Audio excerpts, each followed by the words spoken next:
So once again, you are most welcome in St. Xavier School's online classes. Guys, today we shall discuss about the imperative sentence. In imperative sentence, we just make an order, यानी कि या तो किसी को आदेश देते हैं, और भी make an advice, या किसी को हम सलाह देते हैं, और भी make any request, या किसी से हम प्रार्थना करते हैं। तो इसका मतलब imperative sentence में किसी को आदेश देना या किसी से रिक्वेस्ट करना या किसी को सलाह देना, ये तीनों काम हम इम्पेरेटिव सेंटेंस में करते हैं। सो गाइज, इन तीनों कामों को दर्शाने के लिए हमने इम्पेरेटिव सेंटेंस को 3 भागों में बांटा है। जो पहला पार्ट होगा वो हम ऑर्डर देने के लिए करते हैं, दूसरा एडवाइस के लिए और तीसरा रिक्वेस्ट के लिए। सो इसका जो फर्स्ट टाइप होगा मेक एन ऑर्डर के लिए, the sentence will start with verbs first form. किसी को एडवाइस देने के लिए करेंगे, वो भी sentence with start with verbs first form. Second है किसी से हम रिक्वेस्ट करेंगे, तो रिक्वेस्ट के लिए हम किसका यूज़ करते हैं, प्लीज़ और काइंडली का। और एक होता है बेटा किसी को किसी काम को करने के लिए फॉरवर्ड करना, यानी मना करना, निषेध करना, जो इसका नेगेटिव इम्पेरेटिव होता है। तो इसका जो थर्ड टाइप इज देयर, जो शुरू होगा डोंट प्लस वर्ब की फर्स्ट फॉर्म से। सो देखिए, प्रत्येक के लिए रूल अलग अलग होंगे। सबसे पहले हम स्टार्ट करेंगे first type first, the sentence starts with verbs first form. Okay, so इसका एक्टिव वॉइस स्ट्रक्चर क्या होगा, सबसे पहले वर्ब की फर्स्ट फॉर्म होगी, फिर क्या होगा, इसमें ऑब्जेक्ट होगा। Okay guys, it means subject will be hidden in this sentence or there will not be known subject in this type of sentence। एक बात तो हमने सीखी इससे, इसमें क्या नहीं होगा, there will not be known subject in imperative sentence। इस सेंटेंस में बेटा कोई भी ज्ञात सब्जेक्ट नहीं रहेगा, यानी कर्ता का कोई काम नहीं रहेगा। तो इसका जो पैसिव वॉइस बनाने के लिए हमें क्या रूल्स अप्लाई करने पड़ेंगे, देखिए पहले स्ट्रक्चर समझिए। सबसे पहले तो हम वाक्य को किससे शुरू करेंगे, लेट से। उसके बाद किसका प्रयोग करेंगे, ऑब्जेक्ट का, फिर किसका करेंगे, बी का, और फिर किसका करेंगे, वर्ब की थर्ड फॉर्म का प्रयोग करेंगे। सो रूल्स क्या बने इसके, start the sentence with let, ये फर्स्ट रूल हो गया इसका। तो इसका मतलब इम्पेरेटिव सेंटेंस का जो फर्स्ट पार्ट होता है उसके पैसिव वॉइस हम किससे शुरू करेंगे, लेट से। Number 2, after let use object given in active voice.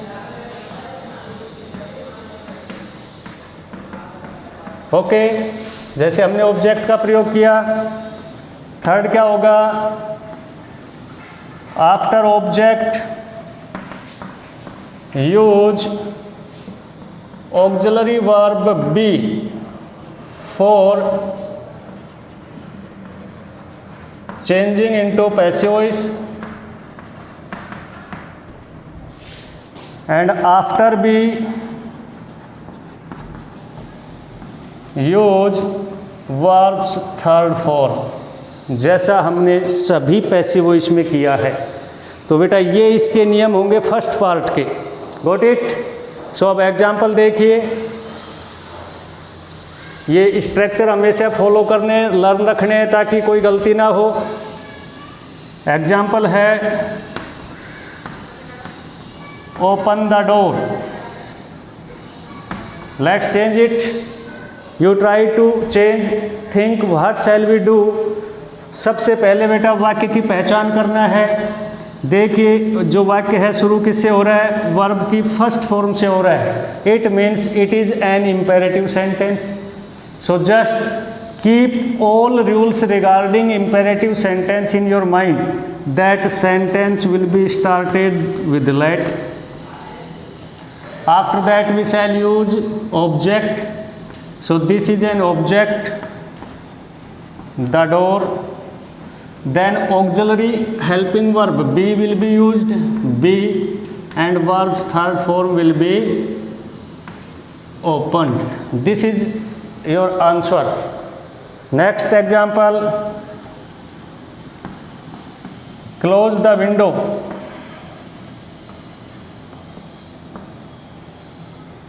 So let's change, start the sentence with let, फिर object, window, फिर be और फिर verb से third form. Sorry, close is there, so use closed. Got it? Next example,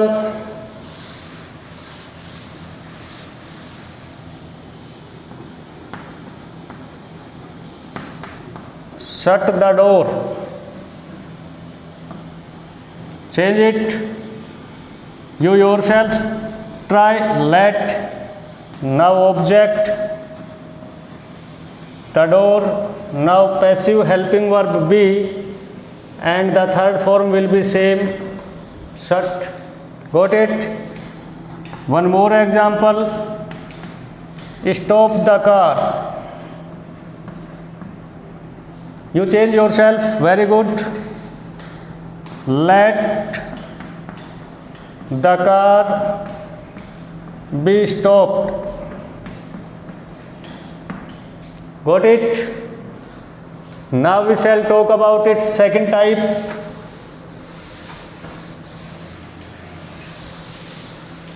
So बेटा second जो imperative होता है वो कौन सा होता है,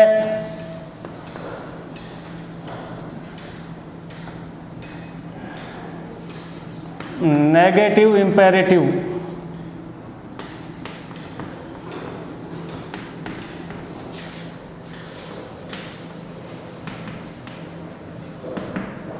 सो नेगेटिव इम्पेरेटिव की पहचान क्या होगी, ये इसका सेकंड टाइप है। Sentence will start with don't plus verbs first form and object. ये इसका एक्टिव वॉइस का स्ट्रक्चर रहेगा। इसके पैसिव वॉइस का स्ट्रक्चर कैसे रहेगा, वेरी इजी है, आप खुद भी बना सकते हैं। इतनी सी जो चीज़ है वो तो सेम है, पहले वाली है। इसका मतलब हमारा जो वाक्य होगा वो शुरू किससे होगा, लेट से ही होगा। फिर हमने क्या यूज किया था, ऑब्जेक्ट, ऑब्जेक्ट का यूज करेंगे।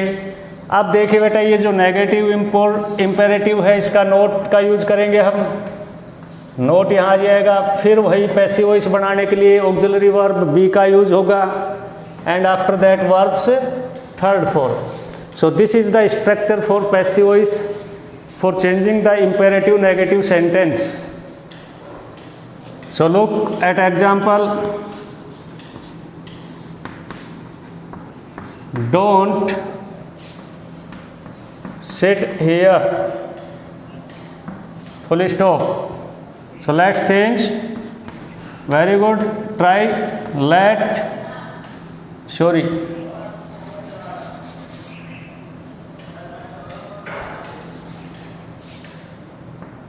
don't टेक टी, वो बेटा पॉजिटिव वर्ब ले लिया था जिसके बाद में ऑब्जेक्ट नहीं रहता है, हमें ऑब्जेक्ट की ज़रूरत होगी। So let tea not be taken. Next example, don't waste money. Let's change, let money not be wasted. Next example, don't speak English. Let's change. Very good. You change yourself. Let English not be spoken.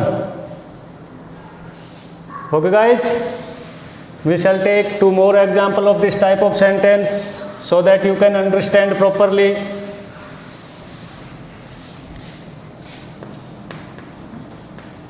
Don't abuse anyone. Let's change it beta. Let anyone not be abused. One more example. Don't ask a question. Change it. Let a question not be asked. Got it? Very good. Now it's third type. Sentence starts with please or kindly. So structure for SEO as active voice will be वही चीज़ रहेगा, बस please kindly शुरुआत में use में लेंगे, उसके बाद the same structure will be there. So look at the structure of active voice. Please, kindly plus verb first form and object. So what shall be the structure for passive voice. Please kindly की जगह तो बेटा हम use करेंगे किसका, एक शब्द का यूज करेंगे जिसका बहुत इम्पोर्टेंट है. You are requested. Got it. ये दोनों शब्दों की जगह इसका प्रयोग करेंगे. फिर बच गया हमारा ये पार्ट, इसको हम जोड़ेंगे जिससे कंजक्शन किसका प्रयोग करेंगे, टू का प्रयोग करेंगे. उसके बाद verbs first form and object. अब आपके दिमाग में एक बात आएगी कि इसमें हमने वर्ब की थर्ड फॉर्म का यूज क्यों नहीं किया है. ये मैंने फर्स्ट क्लास में बताया था, without third form we can not change any active voice into passive voice. So इसमें थर्ड फॉर्म का प्रयोग कहाँ किया हमने, यहाँ किया रिक्वेस्टेड में. और टू के बाद वर्ब की फर्स्ट फॉर्म का यूज क्यों, it is English grammar's rule that after to we always use verbs first form. So for changing this type of sentence we converted this part into passive voice and after that we joined this sentence with this conjunction. Example देखिए. Please help me.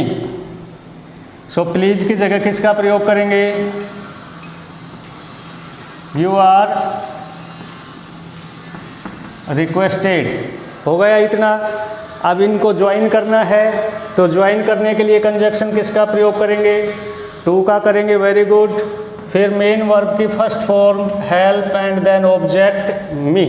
So this is an answer. Next. Please solve my problem. Change it. वही काम करना है. Please की जगह क्या लगाएंगे, you are requested. अब आगे के सेंटेंस को जोड़ना है, इसमें कोई परिवर्तन नहीं होगा. सो कंजक्शन किसका अप्लाई करेंगे, टू का. Then verbs first form solve, then my problem as an object. ये प्रॉब्लम हो गया. Next example. Please give me some feedback feedback पता है बेटा क्या होता है? जो कुछ कमियां होती है आप भी कमेंट करके बताया करो कि वीडियो में कहीं पे दिखाई देने में कमी है, कोई आवाज़ सुनने में समस्या या कोई बात समझ में नहीं आई, सब बताया करो। सो प्लीज़ की जगह वही करेंगे क्या, यू आर रिक्वेस्टेड, फिर कंजक्शन टू का यूज करेंगे और कंप्लीट सेंटेंस को एज इट इज ज्वाइन कर देंगे।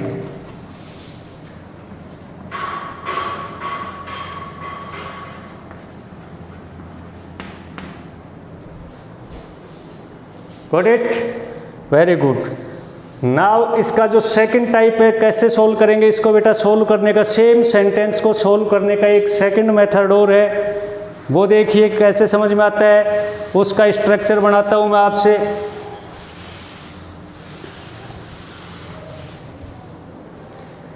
इसमें सबसे पहले हम किसको लेके आएंगे? ऑब्जेक्ट को लेके आएंगे, ठीक है। फिर अपनी तरफ से किसका यूज करेंगे? मे का यूज करेंगे। फिर वाक्य में दिया हुआ प्लीज या काइंडली जो भी शब्द दे रखा है उसका प्रयोग करेंगे। फिर पैसिव वॉइस में कन्वर्ट करने के लिए बी का यूज करेंगे और after that verbs third form. ये फर्स्ट टाइप है इसका, ये सेकंड टाइप है। क्वेश्चन सेम रहेगा, आंसर दो तरीके से दे सकते हैं। जो आपको इजी तरीका लगे आप उस मेथड को फॉलो कर सकते हैं, no problem at all, answer गलत नहीं होगा। Look at example, please help me. Object का है, ये रहा ऑब्जेक्ट, ये है वर्ब की फर्स्ट फॉर्म, ये है रिक्वेस्ट का वर्ड प्लीज। सो इस तरीके से फॉलो करेंगे। सो ऑब्जेक्ट को किस फॉर्म में बदलते हैं? जैसा हमने पहले बदला था सब्जेक्टिव फॉर्म में, तो सबसे पहले मी का सब्जेक्टिव फॉर्म क्या होगा? आई होगा। फिर अपनी तरफ से किसका यूज करेंगे? मे का। फिर अपनी तरफ से प्लीज, फिर पैसिव वॉइस में कन्वर्ट करने के लिए be and third form help. थोड़ा सा टिपिकल ज़रूर है लेकिन आंसर दोनों का सेम रहेगा। Next example, please give me your book. अब देखिए वही डबल ऑब्जेक्ट आ गया है, दोनों ऑब्जेक्ट से आप आंसर दे सकते हो। फर्स्ट ऑब्जेक्ट से देके देखेंगे, ये रहा फर्स्ट ऑब्जेक्ट, ये सेकंड ऑब्जेक्ट। पहले फर्स्ट ऑब्जेक्ट से आंसर देंगे। सो मी को किस में कन्वर्ट करेंगे? आई में करेंगे। उसके बाद किसका प्रयोग करेंगे? We will use may. फिर वाक्य में दिया गया प्लीज या काइंडली। फिर be verbs third form given your book. Got it? Second type कैसे सोल्व होगा इसका देखिए। सेकंड ऑब्जेक्ट है योर बुक, हो गया ऑब्जेक्ट का यूज। फिर अपनी तरफ से मे, वाक्य में दिया गया प्लीज या काइंडली। फिर पैसिव वॉइस के लिए बी, फिर वर्ब की थर्ड फॉर्म गिवन और प्रोनाउन को जोड़ने के लिए मैंने क्या बताया था? To, to me. Got it? You want some more example? Yes, okay, look.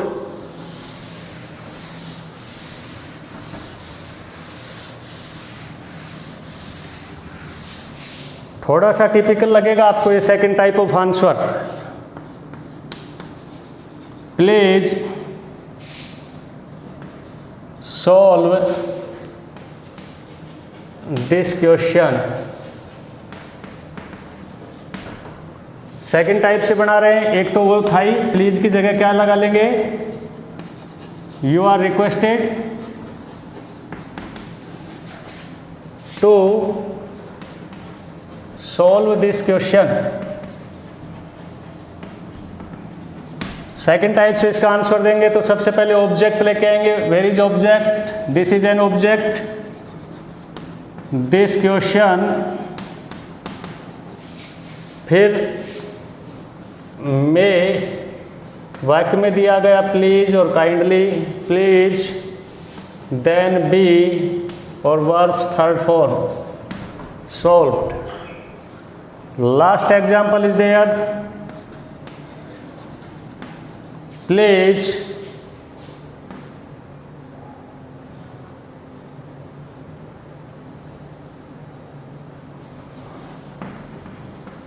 give me your shirt. Let's change. In second type of answer we are going to change.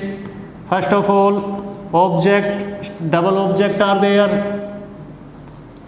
First object को use करके बनाएंगे तो I may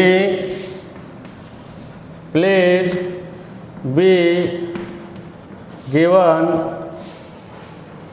your shirt. Got it. Second object को काम में लेके बनाएंगे तो